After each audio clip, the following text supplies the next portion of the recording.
Hi, I'm Christine Tizzard. I am the three-way chef, and I had a request from a good friend of mine to do matcha green tea 3 ways. And at first I was like, I don't know about that, because when you think of matcha, you think, oh, you just drink matcha, you have it as a tea, but I'm going to show you 3 ways to cook with it.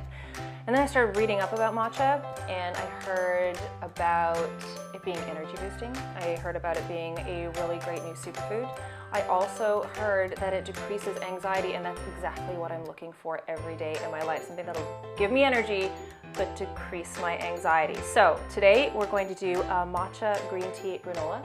We're going to do matcha green tea crepes, and I'm going to show you a matcha green tea ganache that you can use as a frosting with a whole bunch of different desserts, and it's super sweet.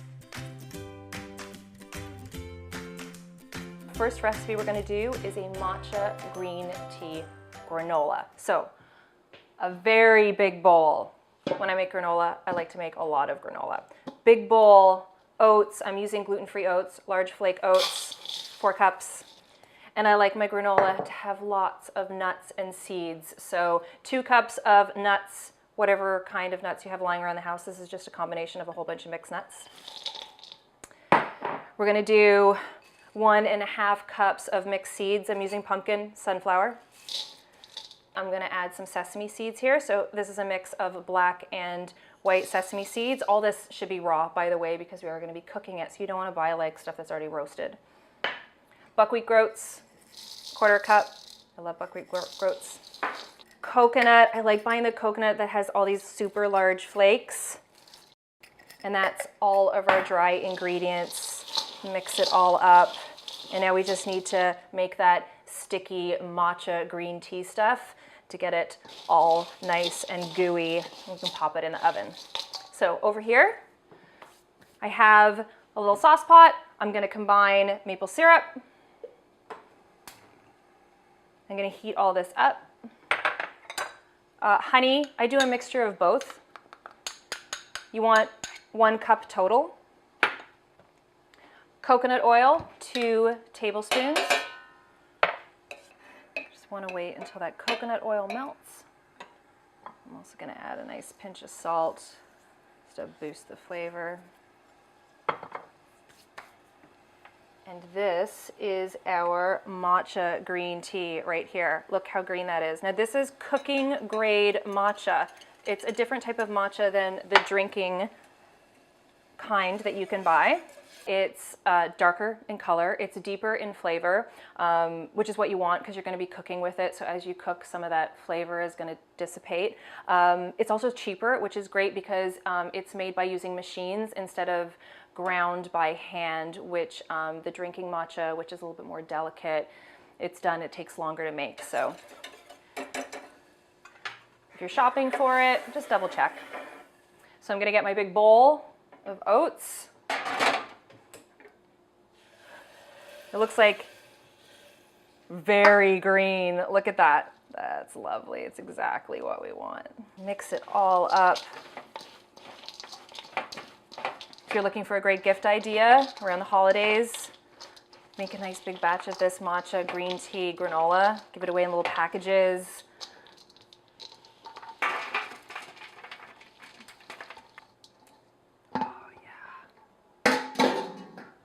So I like my granola to break apart in really nice big chunks. So I tend to layer it up and pat it down in a thick layer. Well, not too thick, like maybe about 1/2 inch. And this way, as it bakes in the oven, it kind of sticks together a little bit, so you can break it off into nice big pieces, which is great for snacking. So this is going to go in an oven, 275 degrees, 1 hour, which is great. I tend to always make my granola in the evening, so I'll pop it in the oven, leave it, go read a book, watch Netflix or something like that, and take it out of the oven and let it sit out overnight to cool, and in the morning I have granola. So 1 hour, 250, and when you're done, you're going to have matcha green tea granola. See how it's broken off into nice big chunks? It's great. And you can really taste that green tea. The second recipe I'm going to show you is a matcha green tea ganache. Now, a ganache is a fancy word for icing, but you can use it a bunch of different ways. You can layer it between a cake. You can use it to ice cupcakes. You can, ganaches are typically used to make truffles as well. And it all really has two ingredients. All it is cream and chocolate. So it's also a more expensive icing as well, especially since we're adding matcha green tea to this. So we're going to start off with our heavy cream. So 35% whipping cream. I am going to bring it to what I call a first boil or scalding, which means all I'm waiting for is for it to start to steam and you start to see those little bubbles around the edge. I'm just going to scrape the inside of this vanilla pod right here and add the beans, which is actually making this ganache even more expensive. And then I'm actually going to put the pod in there too to let that infuse. Okay, so what we're looking for is for the cream to come to a first boil, or what I call scalding or steaming. You want some little bubbles, but you don't want it like a full boil here. My matcha, I'm going to add 1 or 2 teaspoons. I'm going to add the full 2 teaspoons because I want a really strong flavor here. The other thing I find when you're cooking with matcha is that it does tend to clump. So, I mean, I just have a little tea strainer here. So I'm going to sift it over top.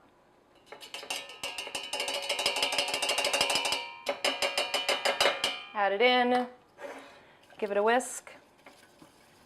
So now I'm just going to let that sit. I'm going to let that steep. I want to let it steep 5-10 minutes. I want the vanilla bean, just like you would tea, to just really, really get into the flavor of the cream.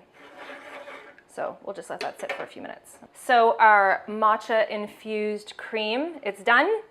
I have finely chopped white chocolate here. I'm going to pour that right over top. I'm just using a strainer because I have that vanilla bean in there. I'll wash that vanilla bean and use it again for something in my vanilla extract or something like that. So the heat of the cream is going to melt this white chocolate, and we're going to get a very lovely green icing. I just like to let it sit for a little bit, like to let it work its magic. Just let it melt that chocolate, and then we'll just whisk it together. So just whisk until all that white chocolate is melted, and there you have your lovely ganache. Now you don't really want to use it right now. It's still very loose. So cover it, put it in the fridge. You want to let it sit for a few hours until it's to the consistency that you want to use for spreading or whatnot. Or if you want to quicken that process, you can also just throw it in the freezer and just watch it. So this ganache right here is one that I did yesterday. I just took it out of the fridge, and I am just going to ice some of these lovely blueberry cupcakes that I made the other day, and just use it as an icing. There you have it. Sprinkle with a little bit of coconut. So there you have your green tea white chocolate ganache, and I'm going to eat my cupcake. Do I have green tea on my face? My third recipe is for matcha green tea crepes. So we're going to make a simple crepe batter. We'll start with our eggs. This is basically a very loose pancake batter. It'll be very watery. So we wanted to just thinly coat the pan. Oh, if you get an egg shell in there, just get it out with another egg shell. For eggs, I'm going to add my milk. So a cup of milk. Give that a whisk. I'm going to add my matcha powder. And once again, this is the cooking grade stuff. So I'm going to add a tablespoon, and I'm going to sift it in to avoid clumping. This stuff likes to clump. Oh, and if it does clump at the end, or say you just accidentally dump it all in there and it clumps, you can always strain the batter at the end, which is really easy. Crepe batter is easy to strain, and look, it's already clumping. So we'll probably have to strain that at the end anyways. I'll add my butter, so 3 tablespoons of melted butter, and my flour, so it's a cup of flour. I'll also add a pinch of salt. So whenever I make crepe batter at home, I usually let it sit around for a couple hours. It's actually better if you let it sit for a bit. And just whisk it up until there's no more clumps. And there you have your matcha green tea crepe batter. So let's make some crepes. So I always like to use a non-stick pan when I'm making crepes. It just makes everything so much easier. They slide out much better. Very lightly coat your pan with butter, which I did. It's over a nice medium heat. It's preheated. A crepe is supposed to be thin. We're not making pancakes here. So I typically ladle one bit in. Oh, it looks like I'm already gonna need two. The first one always turns out like crap, just warning you. The last one's always the best. And we're just gonna let that cook for a little bit. So how do you know when it's ready to be flipped? Well, I mean, you can see that the outside's already done. And usually with the spatula, I go around the sides, loosen it up a bit. And I tend to get my fingers in there. And there you have your green tea crepe. So our crepes are done, and I am going to make one here with some homemade apple butter that I made because I want something on the inside. I have some little mandarin segments,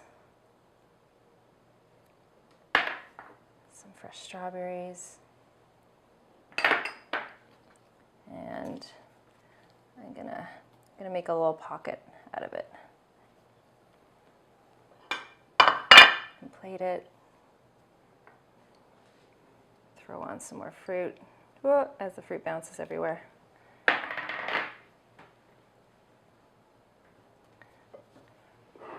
Dollop of whipped cream. Oh, this is gonna be so good.